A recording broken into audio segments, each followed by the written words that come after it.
À la une de l'actualité, le musée des Confluences a été fermé toute la journée suite à une alerte à la bombe reçue ce matin. Le personnel a été évacué par mesure de sécurité et les démineurs ont passé une bonne partie de la journée sur place pour sécuriser les lieux.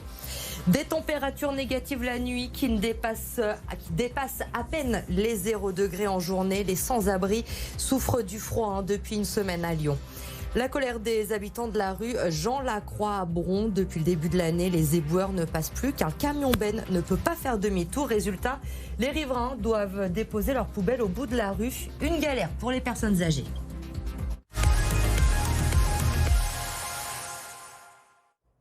Le musée des Confluences a donc été évacué tôt ce matin. Lucie Nolor, tout est parti d'un mail reçu dans la nuit. Oui, un mail signalant la présence d'une bombe dans le musée. C'est vers 8h lorsque le personnel du musée prend connaissance de ce mail que la police est prévenue. À cette heure-là, le musée n'était pas encore ouvert, mais une trentaine d'agents de sécurité ainsi que quelques personnels administratifs étaient déjà présents sur place. Ils ont été rapidement évacués. Lorsque la police arrive, elle installe immédiatement un périmètre de sécurité qui a donc été levé vers 16h30 aujourd'hui lorsque le doute a été levé. Les démineurs sont intervenus une bonne partie de la journée avec leurs chiens.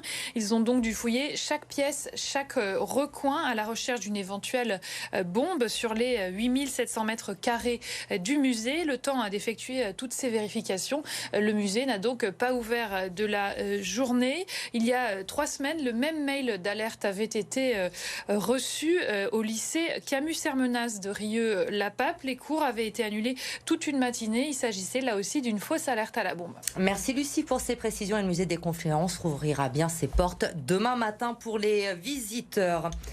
Un homme a été tué la nuit dernière rue du Canal à Villeurbanne. Né en 1993, il était connu des services de police pour des faits de vol en bande organisée. Il a été victime d'un coup de couteau au flanc gauche et décédé après avoir été transporté à l'hôpital Édouard Herriot. Un suspect a été placé en garde à vue.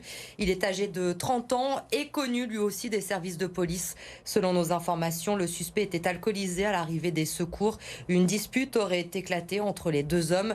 Une enquête a été ouverte aujourd'hui pour homicide volontaire. Michel Mercier a été condamné aujourd'hui à 3 ans de prison avec sursis pour avoir octroyé des emplois fictifs à son épouse et à sa fille. C'était entre 2005 et 2014. L'ancien président du Conseil général du Rhône et ancien garde des Sceaux était accusé de détournement de fonds publics et de prise illégale d'intérêt. Il est également condamné à 5 ans d'inéligibilité. Son épouse, elle, a été condamnée à 18 mois de prison avec sursis, 40 000 € d'amende, 12 mois avec sursis et 10 000 € d'amende pour sa fille. Ils ont maintenant 10 jours pour faire appel.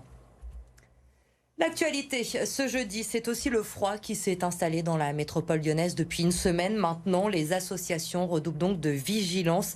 Les maraudes se multiplient pour aller à la rencontre des sans-abri. Reportage à Lyon, Arthur Blé. Océane a 22 ans et il y a 5 ans, elle quitte le domicile familial après une dispute avec sa mère. Depuis, elle vit dans la rue. Il y a plusieurs mois, elle a commencé à faire la manche à Lyon, une situation difficile à vivre. C'est compliqué parce qu'avec les gens, le regard des gens, les gens qui sont là mais qui font pas vraiment attention à nous, quand ils nous parlent, c'est pas vraiment sérieux dans leurs paroles. Des fois, on fait des bonnes manches ou des fois, il y a des journées où c'est vraiment merdique parce que les gens, ils donnent rien. Avec son compagnon, ils ont trouvé un lieu pour dormir à l'abri du vent. Mais en cette saison, les températures froides sont difficiles à supporter. Océane peut compter sur la présence d'associations qui régulièrement viennent lui apporter vêtements chauds et nourriture. Des associations qui, lorsqu'elles font des maraudes en pleine journée, découvrent de nouveaux profils de personnes à la rue. Puis fin novembre, à notre malheureuse surprise, on découvre des mamans, des enfants, des jeunes filles, des petits garçons et même des bébés dans le bras de papa ou dans les bras de maman. Et ils sont dans une situation de rue alors qu'ils sont très jeunes et qu'on devrait prendre soin d'eux. Pour Océane, l'avenir s'éclaircit. Elle doit recevoir une réponse de la veille sociale pour bénéficier d'un hébergement d'urgence. Un premier pas pour ensuite trouver un travail et se réinsérer. Le mécontentement des habitants de la rue Jean-Lacroix à Bron, dans cette petite rue du quartier de Terraillon. Les éboueurs ne passent plus depuis le début du mois. Raison invoquée, le camion ne peut pas faire demi-tour. Anaïs Bernard. Les poubelles s'entassent au bout de cette rue de Bron. Depuis presque un mois, les éboueurs ne passent plus devant la porte des habitants. 200 mètres à parcourir pour déposer leurs poubelles. Une situation qui n'est plus vivable pour certains d'entre eux. C'est impossible que je prenne une poubelle parce que ces temps derniers, je ne pouvais pas la prendre de ma cour, pour la mettre seulement devant le portail. C'est vraiment désagréable d'aller porter les poubelles au bout de la rue. Mon mari a un cancer, il a 86 ans. Moi, je suis pas très en bonne santé et ça m'ennuie vraiment. Sans l'accord des propriétaires de la voirie, pas de solution possible du côté de la métropole. On n'a pas l'autorisation, dans cette voie qui est privée, d'aller jusqu'au bout et de faire demi-tour dans les espaces qui sont possibles. On a rencontré les riverains en fin 2022 pour échanger avec eux et les propriétaires concernés sur le sujet. Et on n'a toujours pas eu d'accord. Donc du coup, on a mis en place la collecte en tête d'impasse, comme le prévoit la réglementation dans ce genre de situation. Un désaccord de voisinage qui contrarie fortement les riverains et qui devra être résolu pour ne pas rester dans l'impasse. Il y a du nouveau dans les bureaux de tabac depuis hier. Vous pouvez payer directement votre loyer chez votre buraliste grâce à une nouvelle application. Alors pour le moment, seuls les locataires de 4 bailleurs sociaux y ont accès. Dans le Rhône, ça représente 5500 logements. Les explications, Victoria Solano.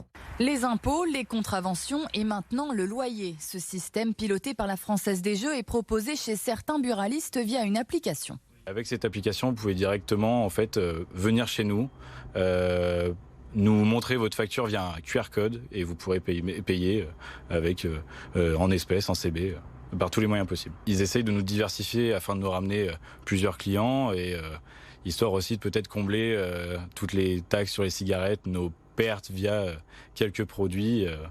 À chaque transaction faite, ce buraliste empoche 1,50 €. Une bonne nouvelle aussi pour les clients.